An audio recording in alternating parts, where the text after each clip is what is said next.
नमस्कार. श्री स्वामी समर्थ.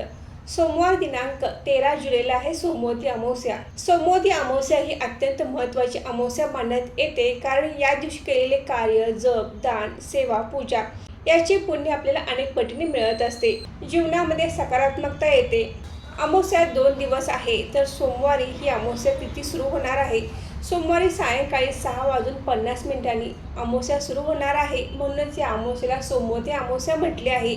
आणि दुसऱ्या दिवशी दुपारी 3:12 ही अमावस्या संपणार आहे. उदय तिथीनुसार ही अमावस्या सूर्याने बघितली असल्यामुळे मंगळवारच्या अमावस्येला देखील महत्त्व आहे, कारण ही भौमवती अमावस्या आहे. अमावस्या मंगळवारी येणे हा योग फार दिवसातून आलेला असल्याने याला खूपच महत्त्व प्राप्त झाले आहे. सोमवती अमावस्येला तर विशेष महत्त्व आहेच, आणि त्याचवर आलेल्या भौमवती अमावस्येला देखील महत्त्व आहे. त्यामुळे आपण या अमावस्येला काही महत्त्वाची 3 कामे करायची आहेत. यामुळे आपल्या जीवनात असणाऱ्या अनेक समस्या सुटणार आहेत. त्याचबरोबर आपल्या पितरांचे आशीर्वाद मिळणार आहेत, कारण आपले पित्र हे आपले पूर्वज आपण केलेल्या कामावर खुश होऊन आपल्याला आशीर्वाद देत असतात. अमावस्या तिथीला आपण या सेवा केल्याने आपली इच्छापूर्ती देखील होणार आहे. तुमच्या जीवनातील दुःख, समस्या, दारिद्र्य नाहीशी होईल आणि इच्छापूर्ती देखील होणार आहे.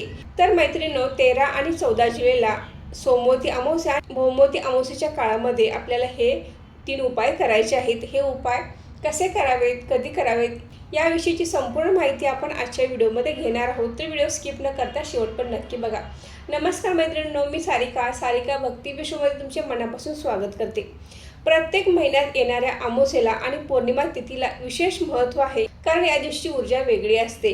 त्यामुळे काही प्रभावी उपाय आपण अमावस्या तिथीवर करायचे आहेत, जेणेकरून आपल्या आयुष्यातील समस्या सुटतील, आपल्या पितरांचे आशीर्वाद आपल्याला मिळतील. तर जे काही उपाय करायचे आहेत ते आपल्याला सोमवारी आणि मंगळवारी दोन्ही दिवशी करायचे आहेत. तुम्हाला जर दोन्ही दिवशी करणे शक्य नसेल तर तुम्ही सोमवारी पण करू शकता आणि मंगळवारी सुद्धा करू शकता.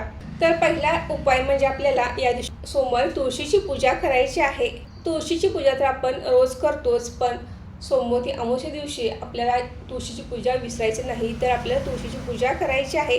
त्याचबरोबर तुळशीला प्रदक्षिणा घालायची आहेत आणि सायंकाळी तुळशीजवळ दिवा लावायचा आहे. हा दिवा तुम्हाला संध्याकाळी लावणे शक्य नसेल तर तुम्ही सकाळी देखील लावू शकता. तर दोन्ही दिवशी आपल्याला हा उपाय करायचा आहे. त्याचबरोबर आपण अमावस्या दिवशी तुळस तोडायची नाही. पूर्ण श्रद्धेने हा आपण उपाय करायचा आहे.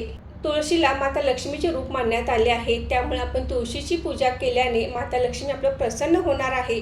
त्यामुळे आवर्जून आपण तुळशीची पूजा करायची आहे. तुळशीला प्रदक्षिणा घालून तुळशीजवळ सायंकाळच्या वेळी दिवा लावायचा आहे. दुसरा महत्त्वाचा उपाय म्हणजे आपण अमावस्येला कपडे दान करायचे आहेत, धान्य दान करायचं आहे.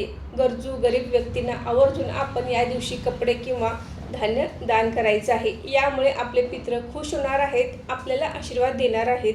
तिसरा महत्त्वाचा उपाय म्हणजे आपल्याला पिंपळ वृक्षाची पूजा करायची आहे. पिंपळ वृक्षाची पूजा तुम्ही सोमवारी किंवा मंगळवारी या दोन्हीपैकी एका दिवशी करू शकता. तर आपण पिंपळ वृक्षाला जल अर्पण करायचं आहे. जल अर्पण करत असताना त्या पाण्यामध्ये थोडेसे काळे तीळ टाकायचे आहेत. त्याचबरोबर शक्य असेल तर त्यामध्ये 2-4 दुर्वा देखील आपण या पाण्यामध्ये टाकायचे आहेत आणि हे पाणी आपण पिंपळ वृक्षाला अर्पण करायचं आहे. त्याचबरोबर आपण हे पाणी अर्पण करत असताना, पिंपळ वृक्षाची पूजा करत असताना आपण ओम नमो भगवते वासुदेवाय या मंत्राचा जप करायचा आहे.